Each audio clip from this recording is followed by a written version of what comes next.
अगर हम तीन में से एक काम भी कर लेते हैं तो वास्तव में हमें दो काम करने की जरूरत ही नहीं पड़ेगी, वो अपने आप हो जाएंगे।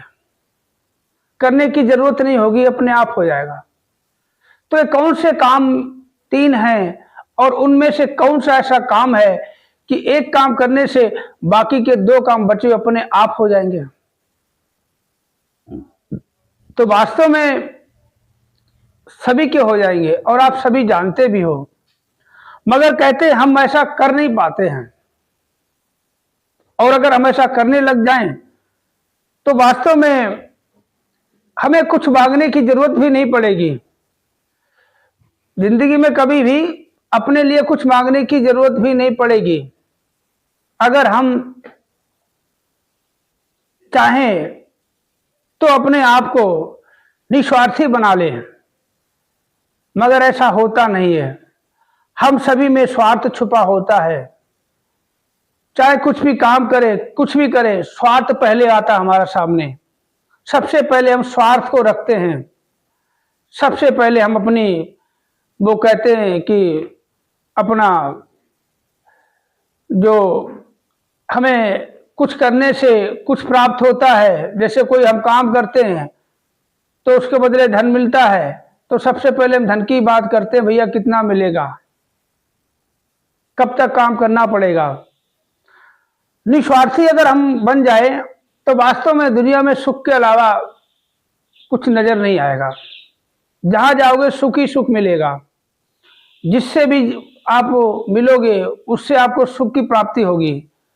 कभी आपको दुख का एहसास नहीं होगा अगर हम अपने आप को निस्वार्थी बना लेते हैं तो। और अगर नहीं बना सकते, स्वार्थी बने रहेंगे, तो कहते स्वार्थ में अच्छाइयां ऐसे खो जाती हैं जैसे समुद्र में नदियां।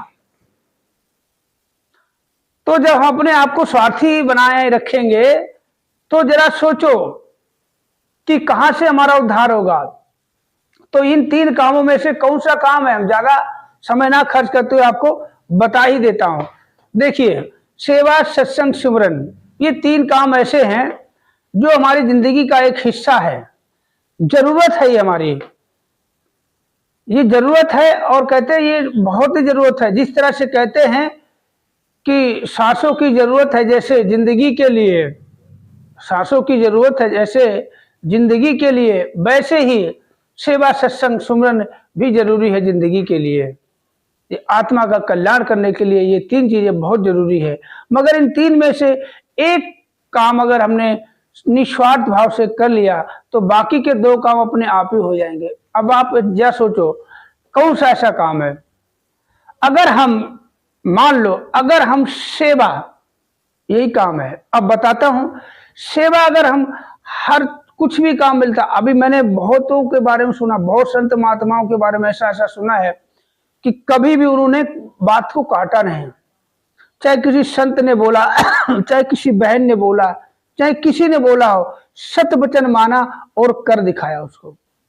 आज वो कहते हैं पैदल चलने की औकात नहीं थी और आज वो महलों में रहते हैं, गाड़ियों में घूमते हैं, क्योंकि जो गुरु का वचन मान लेता है ना, सत्य वचन कर देता है, उसके कहते सेवा अगर कर ली, जो सेवा मिल जाए, जो सेवा निष्काम निश्चय वो सदगुरु ने बांधी है, जो मिल जाता सेवा करे जाओ करे जाओ करे जाओ।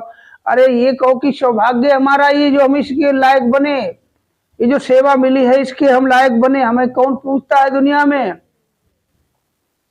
दुनिया तो अपने स्वार्थ के लिए पूछती है, यहाँ तो हमारा अपना भलाई के लिए सदगुरु ने सेवा दी। किसी से कहलवा दिया, किसी संत से, किसी महापुरुष से, बहन से कह दिया कि इस संत महात्मा को आदेश दो, ये सेवा इनको बख्शी जाए। तो अगर ये सेवा हम निस्वार्थ भाव से कर लेते तो वास्तव में सिमरन तो अपने आप ही हो जाएगा। जब हम सेवा करेंगे सिमरन अपने आप हो जाएगा।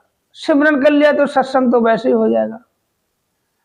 जब सेवा करोगे सिमरन अपने आप हो जाएगा। सिमरन करोगे तो सत्य का साथ वैसे ही हो जाएगा, परमात्मा के साथ वैसे हम जुड़ जाएंगे। सत्संग भी हो जाता है। कहते सत्संग वो नहीं होता है जो कहते हजारों की संख्या में बैठे होते हैं। अगर हम दो भी बैठ लिए परमात्मा सदगुरु का जिक्र करते हैं तो कहते हैं सत्संग हो जाता है। कि कहते हम इसका जिक्र करेंगे, ये हमारी फिक्र करेगा। तो अगर सेवा हम निष्काम भाव से कर लेते हैं बाकी सिमरन और सत्संग अपने आप हो जाता है, करने की भी जरूरत नहीं, अपने आप परमात्मा सब कुछ करा देता है कि करण करावन हार तू सब कुछ तेरे पास। तो वीडियो कैसा लगा कमेंट करके